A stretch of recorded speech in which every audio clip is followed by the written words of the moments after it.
ñu ñëw léegi si élection yi ak résultats yi ñu jàpp ne Yewwi Sénégal dafa laminer le groupe Benno Bokk Yaakaar est-ce que jàpp nga ni les Sénégalais dañoo def vote sanction wala sax ñi nga xam ne mooy Yewwi Sénégal dañoo proposer projet boo xam ne dafa séduire la population sénégalaise. xam nga nag ñun Sénégal dañoo faral di nu mu tudd di jël ay kaddu di leen teg ci loo xam ne si méngoowul ak kaddu gi. Donc des termes qui ne correspondent pas à la réalité parce que gis naa ko ci presse bi laminé dëgg-dëgg mooy ko ndërmeel. laminé mooy ko ndërmeel ko roof galgal roof ko caxabal wër ko ndombo dóor ko ci suuf. ba vraiment pënd bi sang ko. et te loolu moo fi xew donc le terme laminé nañ ko jël tege na le ñoom Yewwi Askan Wi am na lu ñu gagné dëgg la am na lu ñu gagné ndaxte su pouvoir bi sañoon gagné Ziguinchor bu pouvoir bi sañoon gagné Dakar. mais yooyu Yewwi Askan Wi moo ko gagné donc foofu victoire am na fa. est-ce que c'est là-bas où se trouve aussi défaite bi monsieur Fall parce que des villes yi nga xam ne mun nañu wax ne enjeu particulier la woon mu nekk Ziguinchor Dakar Kaolack Thiès la tombé si loxo ak Diourbel Yewwi Askan Wi est-ce que nekkul loolu moo gën a nekk défaite pour Benno Bokk Yaakaar. xam nga symbole day am. parce que ils ont mis aussi énormément de moyens aussi si campagne bi. symbole dafay am. Gouvernement bu sañoon contrôler sa capitale kooku dëgg la mais depuis le régime libéral donc depuis le PDS Dakar gouvernement bi contrôlé wu ko Ziguinchor tamit noonu kon amu fi dara lu bees mën nañu wax Thiès mën nañu wax Diourbel bu ñu jëlee li nga xam ni moom moo xew Thiès. dama si profiter di nuyu sama mbokk waa Thiès yi di leen ñaanal jàmm te di kontaan ci ñoom. Pourquoi? kontaan ci ñoom mooy dañu won waa Sénégal yépp que ni xëy na ku bëgg nekk ci say manœuvre politique lijjanti say mbir mën nga ko def. mais yow yaay dem lijjanti say mbir mais ñoom doo leen yóbbaale. donc seen Thiès waay dem nañu ba ñu tudde leen fi nitu Thiès won nañu waa Sénégal que ni nitu Thiès su dee am na tamit ngor fulla ak fayda moo nekk ci moom loolu la waa Thiès wane ma si kontaan di leen ci gërëm di leen sant di wane aussi politiciens yi que ni 60% plus 20%. c'est pas forcément 80%. 60% plus 20% mën nañoo nekk 40%. donc loolu il faut que nit ñi yeewu si ma si profito di wax si li nga xam ne moom laa mës a dénoncer si réew mi muy transhumance beeg va-et-vient politique bi il faut que nit ñi dem ci ay projet il faut que nit ñi ànd ci ay conviction yéene askan wi laa biir ci askan wi woyof ci kanamu askan wi mais bu dee ci say calcul ngay nekk xëy na mën nga nax nit ñi ci benn diir mais bu loolu weesoo dina ci am ñoo xam dinañ yeewu nax boobu dafay daal di jeex ñu taxaw ñoom dëggal seen bopp wax ni ñoom fii lañu bëgg a jëm léegi laaj nga ma ndax vote sanction la wala ndax population bi dañu gis seen bopp ci projet Yewwi Askan Wi gagné na ay localité mais man ba léegi ni dégguma projet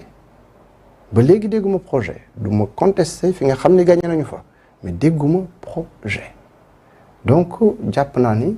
mais boo waxee monsieur Fall déggoo projet xanaa suivre woon les différents candidats gis nga Barthélémy Dias projet bu mu am ak pour Dakar jàpp naa ni vote sanction la avant tout ba ci Kajoor gi ma nekkoon da ngay toog ñu ni lépp mën nañ koo voter sauf Benno Bokk Yaakaar kon xam nga ñooñu nekkatuñu dans l'analyse wala dara ñoom daal Benno Bokk Yaakaar la ñu bëggatul a dégg donc vote sanction la avant tout léegi projet yi dañuy sant yàlla ba ay changement amee ba ñenn ñoo xam ne yenn leader politique yoo xam ne boobu ba léegi ñu ngi leen di dégg dëgg-dëgg ñuy wax que ni ñoom ñoo mën à la limite kenn mënul ñoom doo nga mën dans un certain sens dañuy sant yàlla ba ñu joxee ay lenge tey ndaxte nag tey nag lañ leen di mën a juger dëgg-dëgg seen mën-mën xool ndax kàddu yi méngoo na ak jëf yi nga xam ni ñoom ñoo ñëwal. sànq yaa ngi wax vote sanction waaye sénégalais bi ñu demee ba sanctionner le pouvoir en place selon vous lan moo ko motiver est-ce que mun nañu wax ne boulimie yi nga xam ne nemmeeku nañ ko wala sax scandale yi tout azimut yi nga xam ne nemmeeku nañ ko ci année 2021 bi ci wàllum administration sénégalaise gis nañ aussi la justice sénégalaise l'affaire des passeports diplomatiques aussi entaché woon bu baax gouvernement Macky Sall ci année 2021 même sax proposition de loi yi nga xam ne ñu bëri jàpp neen ne ku votel ba Benno Bokk Yaakaar aussi da nga votel bu ñaari tur est-ce que cocktail explosif boobu la mënuñoo jàpp ne aussi moo tax ñii Sénégal yi wan ginnaaw Benno Bokk Yaakaar aussi. mooy vote sanction bi parce que nekkuñu ci ay réalisation amul wala lii wala laa donc du loolu la nit ñi di contester. mais lan moo motivé vote sanction bi. vote sanction bi mës nañ ma fi invité benn plateau bu ma doon débattre. ak le président de PASTEF 2015 la woon te angle d'attaque am moo doon disons gestion clanique réew mi que njabootu président ñoom la ñu dénk yëf yi donc et sentiment boobu 2015 lañ débat boobu tey ñu ngi 2022 donc 7 ans après sentiment boobu dañul ci bopp sénégalais yi que ni njabootu président moom moo géré réew mi ak ay mën naa ni ay mbokk pulaaram loolu dafa nekk ci bopp sénégalais yi en tout cas 2015 débat boobu amoon mais xëy na am nañu ko doon xalaat depuis 2012 donc loolu mu ngi ci bopp sénégalais yi ñaareel bi mooy ni képp ku ànd ak président mën ngaa def naka sudul noonu mën la def lu la neex dara du la ci fekk da nga ciy daal di génn ñetteel bi mooy ni Covid-19 bi mbas mi indi na fi ay jafe-jafe ci wàllu lekk ak naan faju ak yu baree bari loolu aussi naqari na askan wi donc ñett yooyu ñu ngi fi aussi li nga tudd noonu borom ñaari tur yi tamit nekk loo xam ni ni ñu koy waxee ak ni ñu ko tegee ci li nga xam ni en tout cas ñun loolu lañ jàpp muy benn manipulation bu ñuy manipuler opinion bi ba nga xam ni dañu dugal ci bopp ñenn ñi que Sénégal boo votelee Benno Bokk Yaakaar mooy que ni ëllëg ak si biir mën nañ fee lewal borom ñaari tur yi et li président wax ci loolu leer na que ni loolu du fi mës a am tant que moom mu ngi Sénégal kon loolu bu ko président waxee nan la ñu mën a defee ba dugal loolu ci bopp askan parce que man toog naa ak ay kilifa diine yoo xam ni ci biir Kajoor ndax dañuy campagne di dajeek askan wi ay kilifa diine yoo xam ni loolu la ñu jàpp kon loolu dafay laaj gouvernement bi communiquer ci mais bu leer a leer waxtaanaat diisoowaat ak njabootu kilifa diine yi nga xam ni ñoom ñoo fi nekk ngir lépp leer su dul loolu vote sanction yi mën na fi amaat si wàllu Covid-19 bi jafe-jafe yi mu indi foofu tamit il faut que gouvernement bi taxaw ci jàppale askan wi ndaxte ñun loolu ñu ngi koy wax xaaruñu Covid-19 bi def nañu tournée nationale 2015 tournée boobu bi ñu dellu see liñ ci wax mooy que ni am na fi Sénégalais yoo xam ni dëgg-dëgg